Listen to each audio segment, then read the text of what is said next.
Magandang buhay. So karon magluto na pud ko og pakok. Kining pakok gikan ni samo ang lote. So ang kakuha ni ako ang mangod kay wala ko kauban ani kay nag-edit pa pud ko og video, naga voice over. Dili bi jud pud lalim no nga mag-apil-apil ka aning butanga kay daghan pa kay kag mga buluhaton unya. Dili jud nimo maatiman pero depende ra po na nimo unsaon nimo pag-manage ang imong time. So mao din ang nakuha sa akong manghod sa lote. Pako, pinya og saging og kakao. Kugihan na siya magtanom-tanom. So mao ni ang nakuha dito sa lote kauban niya ako ang manghod. So gipunan po na sa akong mama og kuha og pako kay gamay ra ihang nakuha. So mo na mo ang gisud-an para paniudto. Libre na kaayo ang mohang panud-an.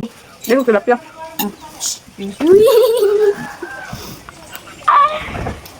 Tumagaw ng video grabe ito.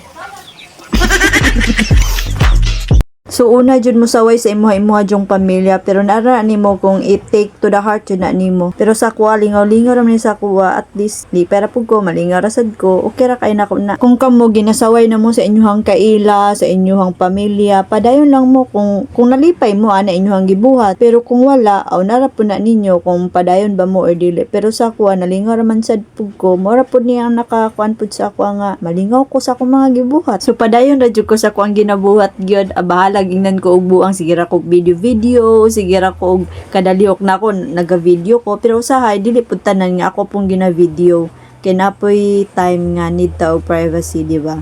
So nara nimo kung kada trabaho nimo or kada lihok nimo imong videoan imong kaugalingon. Do what makes you happy nga ana sila. So kung nalipay kasi mong gibuhat padayon lang. Kay kung mag-base lang ka sa mga storya sa tawo or sa mga panlantaw sa usa ka tawo sa imuha di jud ka mo grow sa imong kaugalingon.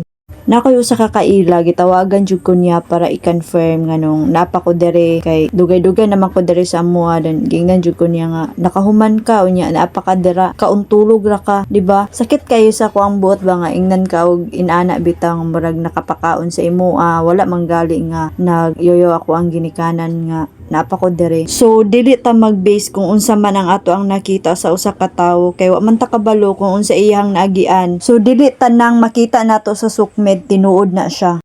So human og paniud to ditso din kaon sa prutas. Salamat sa paglantaw until the end. God bless.